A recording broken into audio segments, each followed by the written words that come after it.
एक बात और करना चाहता हूं आज आपसे।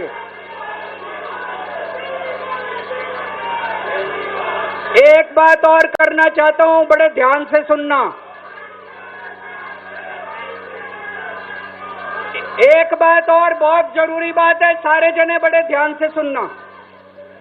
ये आरएसएस वाले कहते हैं हम राष्ट्रवादी हैं, आरएसएस वाले कहते हैं हम देशभक्त हैं।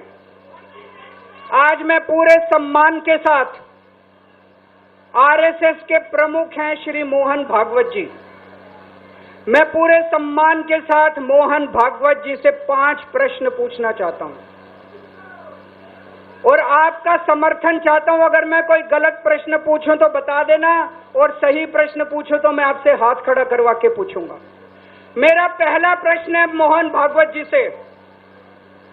जिस तरह मोदी जी देश भर में लालच देके या ईडी और सीबीआई की धमकी देके, डरा के दूसरी पार्टी के नेताओं को तोड़ रहे हैं, पार्टियां तोड़ रहे हैं, सरकारें गिरा रहे हैं, क्या ये देश के लिए सही है? मैं मोहन भागवत जी से पूछना चाहता हूं, क्या आप नहीं मानते कि ये भारतीय जनतंत्र के लिए हानिकारक है? पूछना चाहिए कि नहीं पूछना चाहिए मोहन भागवत जी? मेरा दूसरा प्रश्न है उनसे, देश भर में सबसे भ्रष्टाचारी नेताओं को मोदी जी ने अपनी पार्टी में शामिल करवा लिया। जिन नेताओं को कुछ दिन पहले मोदी जी ने खुद सबसे भ्रष्टाचारी बोला, जिन नेताओं को अमित शाह जी ने खुद भ्रष्टाचारी बोला, कुछ दिन के बाद उनको बीजेपी में शामिल करा लिया। मैं मोहन भागवत जी से पूछना चाहता हूं, क्या इस प्रकार की राजनीति से आप सहमत हो? क्या आपने कभी ऐसी बीजेपी की कल्पना की थी? पूछना चाहिए कि नहीं पूछना चाहिए मोहन भागवत जी से? मेरा तीसरा प्रश्न है मोहन भागवत जी से। बीजेपी आरएसएस की कोख से पैदा हुई है कि नहीं है? कहा जाता है ये देखना आरएसएस की जिम्मेदारी है कि बीजेपी पथभ्रष्ट ना हो। मैं मोहन भागवत जी से पूछना चाहता हूं, क्या आप आज की बीजेपी के इन कदमों से सहमत हैं?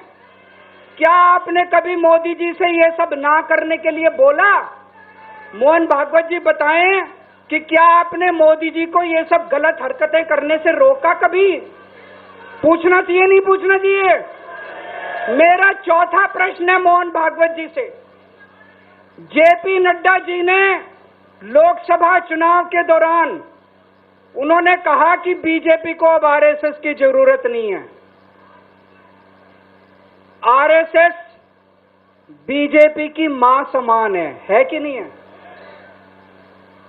क्या बेटा इतना बड़ा हो गया कि मां को आंखें दिखाने लग गया?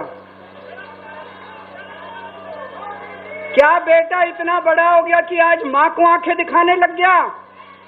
जिस बेटे को पाल पोस के बड़ा किया, जिस बेटे को प्रधानमंत्री बनाया, आज वो बेटा पलट के मां को अपनी आंखें दिखा रहा है। मातृतुल्य संस्था आरएसएस, आज वो बेटा अपनी मातृतुल्य संस्था को आंखें दिखा रहा है। मैं मोहन भागवत जी से पूछना चाहता हूं, जब नड्डा जी ने ये कहा तो आपके दिल पे क्या गुजरी, आप जरा बताइए इस देश को। क्या आपको दुख नहीं हुआ? मैं आरएसएस के हर कार्यकर्ता से पूछना चाहता हूं, जब नड्डा जी ने कहा कि हमें आरएसएस की जरूरत नहीं है, क्या आरएसएस के हर कार्यकर्ता को दुख नहीं हुआ? मेरा पांचवा प्रश्न मोहन भागवत जी से मैं कहना चाहता हूं, आप ही लोगों ने मिलकर कानून बनाया था कि 75 साल के होने पे कोई भी व्यक्ति रिटायर होगा। इस कानून के तहत आडवाणी जी को रिटायर कर दिया, मुरली मनोहर जी जैसे बड़े बड़े नेताओं को रिटायर कर दिया, बीसी खंडूरी जी को रिटायर कर दिया, कलराज मिश्र को रिटायर कर दिया, शांता कुमार को और पता नहीं कितने लोगों को रिटायर कर दिया। अब अमित शाह जी कह रहे हैं कि ये नियम मोदी जी पे लागू नहीं होगा।